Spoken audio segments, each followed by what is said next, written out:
Good evening. It's Monday and the start of a new week. I must begin by saying thank you. I am just amazed by the level of dedication and the goodwill that you all showed today. Together we filled the Capitol. I have never seen lines like this waiting to get in. For those of you who didn't get the chance to make it inside, you stood together on the steps of the Capitol and then linked arms and literally encircled the Capitol with a human chain.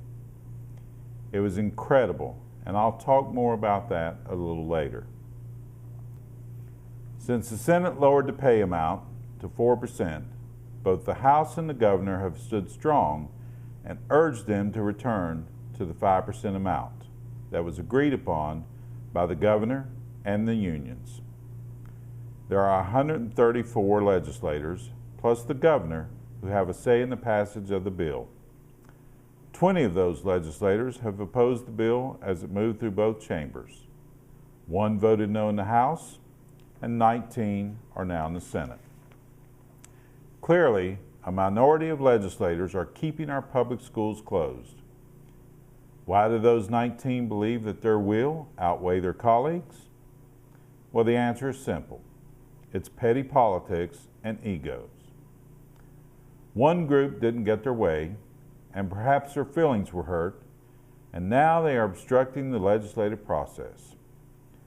While they are throwing their temper tantrums, our students and our state suffer. Governor Justice was on Talkline this morning and told Hoppy Kercheval that he was trying to meet with Senate Republican leaders, but he could not get a meeting with them. He reiterated his commitment to the 5% and said there is nothing more important than getting these kids back to school. Later in the day, while the governor was doing a live town hall on WSAZ-TV with teachers from across the state, the Conference Committee on the Pay Bill, House Bill 4145, was meeting. The way the Conference Committee works is that each chamber appoints 3 members of the committee, and because the Republicans control both houses, the breakdown is 2 Republicans and 1 Democrat from each house.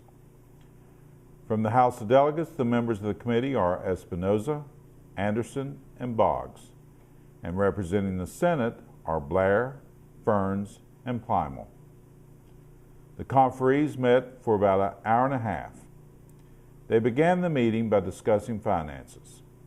Mike McCowan from the State Budget Office and Mike Hall, the governor's chief of staff, and the former Senate Finance Chair, talked about the budget projections and especially the governor's decision to increase the revenues by $58 million. Both McCowan and Hall said that the money would be there. About an hour into the discussions, Senator Ferns wanted to adjourn, while representatives from the House offered to stay and work on this through the night if they needed to get a solution.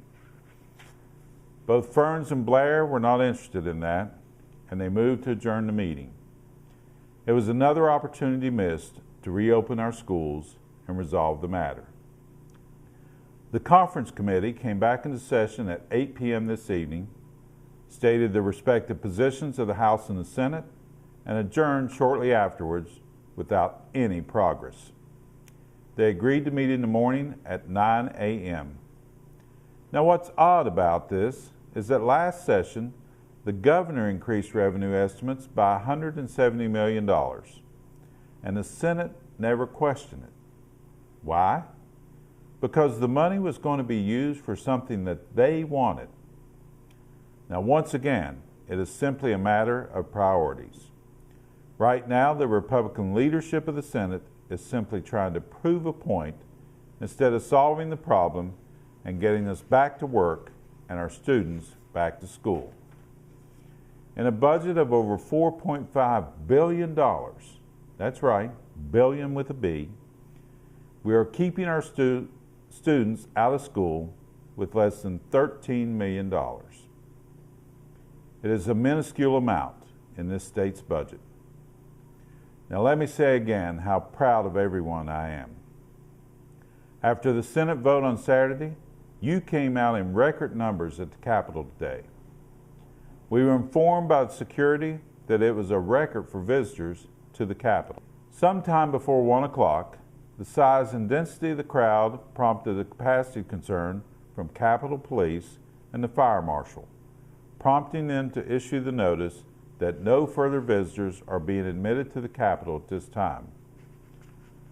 When we saw the size of the security lines earlier in the day, we knew there were going to be too many of you who couldn't get inside the building, and we asked for a sound system to be set up on the steps. Now let me give a special shout out to Josh Weekly from Wetzel County for providing the crowd with music until we could get everybody together and address the group. We were also very lucky to have special guests with us at the Capitol today, NEA President Lily Eskelsen Garcia. Lily came in from Washington to spend time talking to educators inside the Capitol and then joined us for an impromptu rally where she gave a tremendous speech and led the group in singing, "We Shall Overcome." All organizations showed unity during the rally, with AFT West Virginia President Christine Campbell and West Virginia School Service Personnel Executive Director Joe White sharing the podium. It was a nice, impromptu event, and you can watch the video on our Dedicated Teachers Facebook page. Now keep calling your senators, especially Senators Carmichael, Blair, and Ferns, and you can find their phone numbers by visiting www.wvea.org. Now tomorrow is Tuesday, and I will see you back at the Capitol.